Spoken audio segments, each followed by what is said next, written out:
दुसऱ्याचे घर जळले हे कळल्यावर एकाने त्यास पत्र लिहिले की भगवंतावर विश्वास ठेवून समाधानात राहा. पुढे त्याचे स्वतःचे पैसे बँकेत होते ते बुडाले. तेव्हा तो रडू लागला. लोका सांगे ब्रह्मज्ञान, आपण कोरडे पाषाण असे नसावे. जे आपण दुसऱ्यास सांगतो तेच आपण आपणास सांगावे. आज आपल्याला समाधान का मिळत नाही? तर आपला अभिमान त्याच्या आड येतो.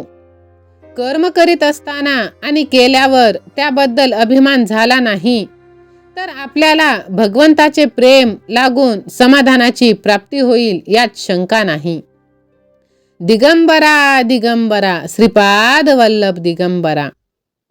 पक्ष्यांची पिल्ले त्यांच्या पंखाखाली वाढतात, त्याचप्रमाणे घरातल्या माणसांना आपण प्रेमाच्या आश्रयात ठेवावे. आपण त्यांच्यावर प्रेम करतो याची जाणीव ज्याला असेल त्याचे दोष काढलेले त्याला बोचत नाही. आईने मुलाचे दोष त्याला सांगितले तरी त्याला त्याचे वाईट वाटत नाही.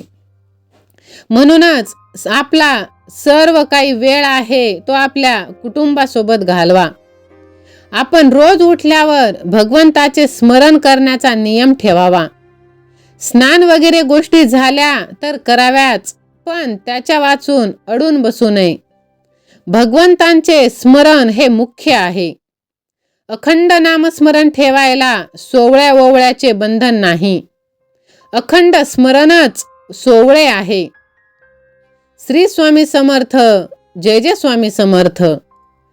सहमत असाल तर श्री स्वामी समर्थ असे टाईप करा. व्हिडिओला लाईक करा. भक्तिमय चॅनलला सबस्क्राईब करा आणि हा भगवंताचा आशीर्वादरूपी संदेश शेवटपर्यंत ऐका.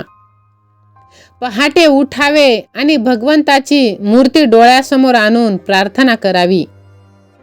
तुझे विस्मरण जिथे होते तिथे मला जागृत करीत जावे. नाही मला आता तुझ्याशिवाय आसरा असे म्हणून त्या भगवंताला मनपूर्वक स्मरण करावे, नमस्कार करावा. मनुष्य कसाही असला तरी भगवंताच्या स्मरणात त्याला समाधान खात्रीने मिळते. कारण भाव असल्याशिवाय परमार्थ होत नाही. प्रपंचात जसा पैसा लागतो त्याचप्रमाणे परमार्थात भाव लागतो. प्रपंचात पैशाशिवाय चालूच शकत नाही. परमार्थात भाव असल्याशिवाय होत नाही.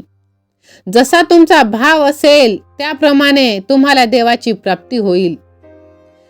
प्रल्हादालाही खांबातही देवाची प्राप्ती झाली तर नामदेवाने दगडाच्या मूर्तीलाही जेवू घातले. सर्व अनुभवात आत्मप्रचिती खरी. दुसऱ्याने पुष्कळ अनुभव सांगितले पण स्वतःला येईल तो अनुभव हाच खरा महत्वाचा.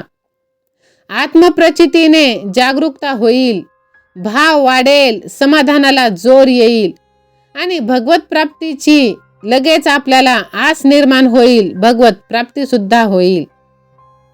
कुणी असा विचार करीत नाही की जे आज कमी आहे ते पूर्वी आपल्या जवळ असताना तरी आपण सुखी होतो का? याचे उत्तर नाही असेच मिळेल.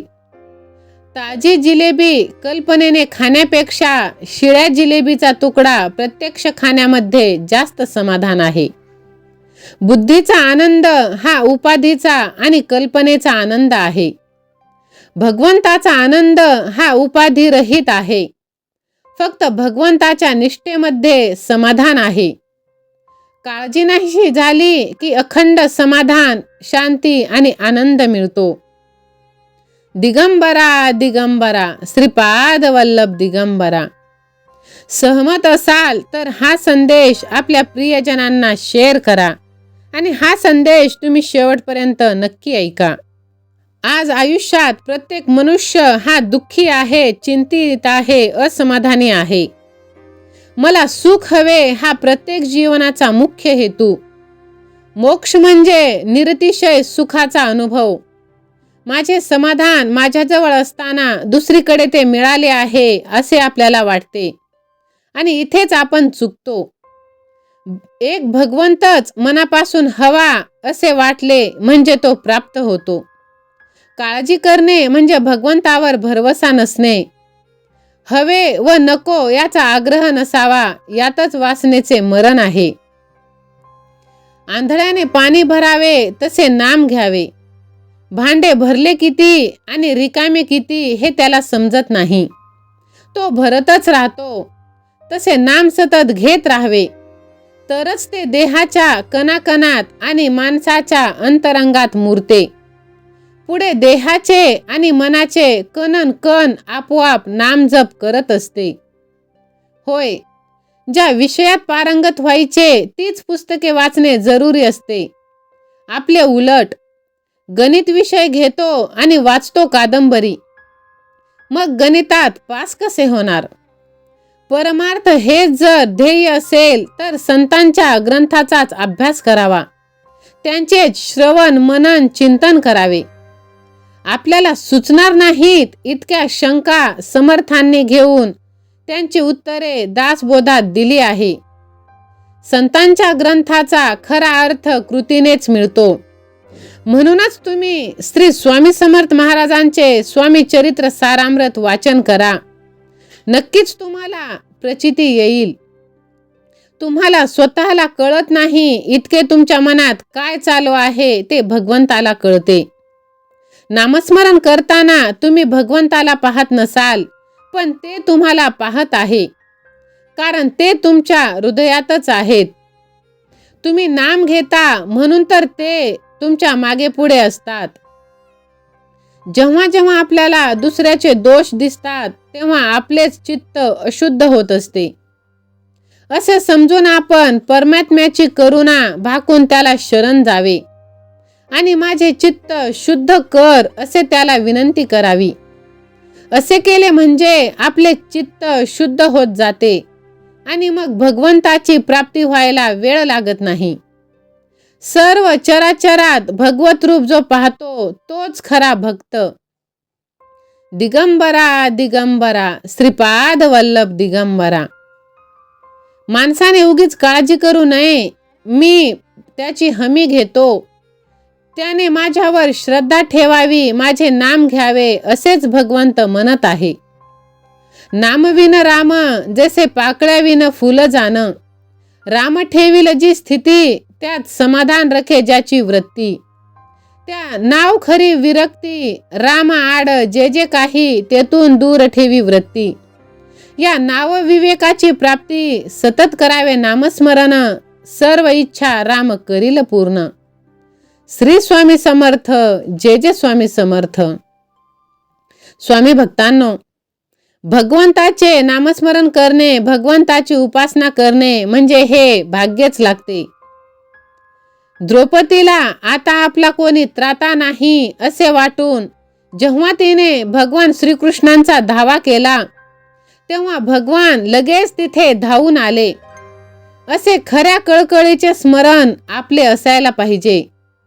जसे लहान मूल काहीही झाले तरी आपल्या आईलाच हाक मारते, दुसरे तिसरे कोणीही जाणत नाही, तसे आपले परमेश्वर स्मरणाच्या बाबतीत झाले पाहिजे. आपली भिस्त खरोखर कोणावर आहे हे संकटकाळीच उत्तम कळते. मी भगवंताचा आहे, भगवंत माझा आहे या भावनेने जो राहील त्यालाच खरा आनंद उपभोगता येईल. म्हणून भगवंतावरती विश्वास ठेवा. दुःख करणे अथवा न करणे हा मनाचा धर्म असल्यामुळे ज्या माणसाने मनाला योग्य वळण दिले तो प्रत्यक्ष दुःखने भोगीत असताना सुद्धा आनंदी राहू शकतो. म्हातारपणी तर आनंद हे मोठे शक्तिवर्धक औषध आहे. ज्याला नामाचे प्रेम आले त्याला शरीराच्या कोणत्याही अवस्थेत आनंदाचा लाभ होतो आणि ज्याला असा आनंदाचा लाभ झाला त्याच्यावर रामाने भगवंताने कृपा केली असे समजावे. म्हणून भगवंताचे नामस्मरण करत राहा, सर्व काही तुम्हाला प्राप्त होत असते. स्वामी भक्तांनो, राजापासून रंकापर्यंत प्रत्येकाला काहीतरी मिळावेसे वाटते. म्हणजे प्रत्येकाला काहीतरी कशाची न कशाची कमी आहे. पण कुणी असा विचार करत नाही की जे आज कमी आहे ते पूर्वी आपल्याजवळ असताना आपण दुःखीच होतो. म्हणून कुणी असा विचार करू नका, जे आहे त्यात आनंद माना. आपल्या देहाची वाढ जशी आपल्याला नकळत होते, तशी आपली परमार्थिक उन्नतीही आपल्याला नकळत झाली पाहिजे. ती कळली तर सर्व फुकट जाण्याचा संभव असतो. परमार्थात मिळविण्यापेक्षा मिळविलेले टिकवणे हे जास्त कठीण असते. ज्याला मी काहीतरी झालो असे वाटते, तो काहीच झालेला नसतो.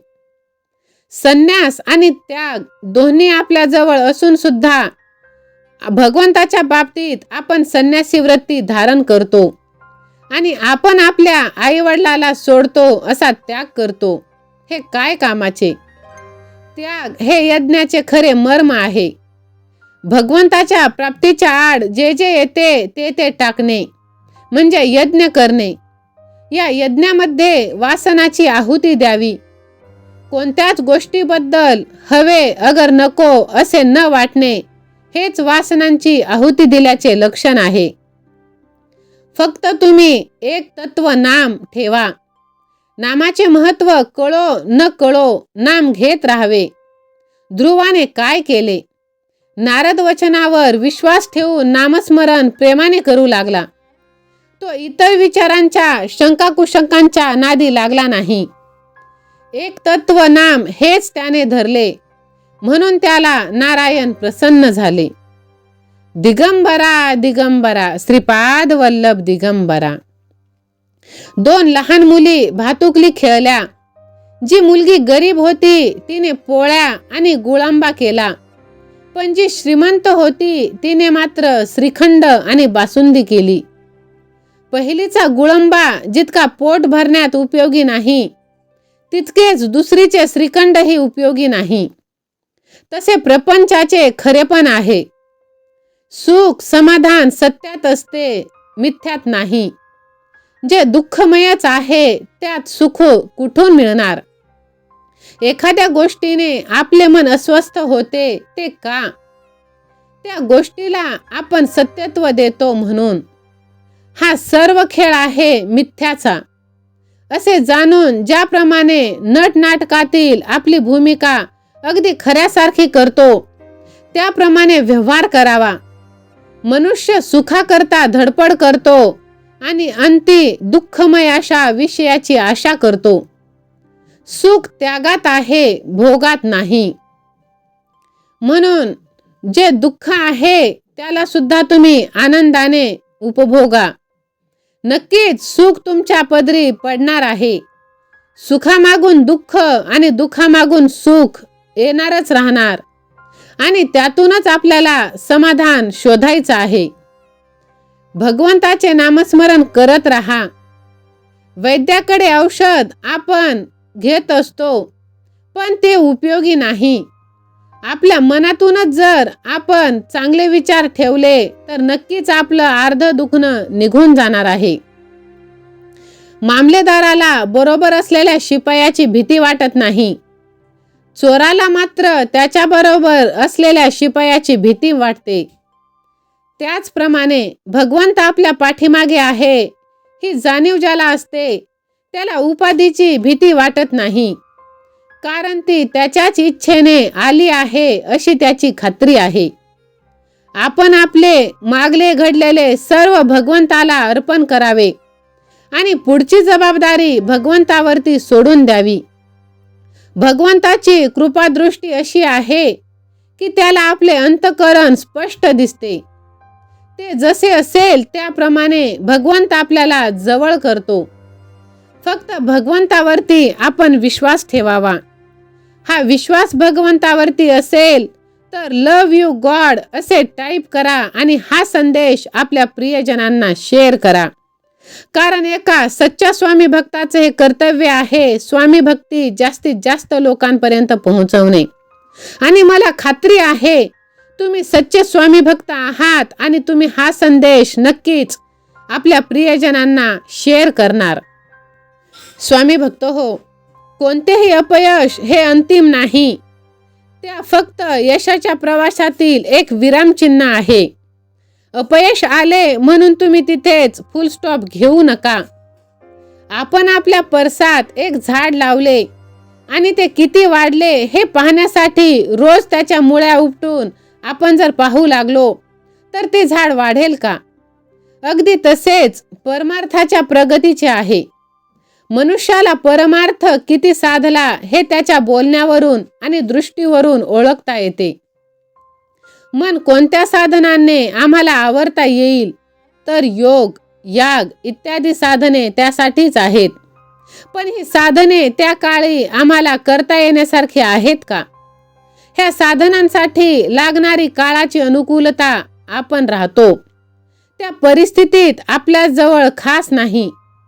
मन ताब्यात यायला सध्याच्या काळात नामस्मरणाशिवाय दुसरे साधन नाही.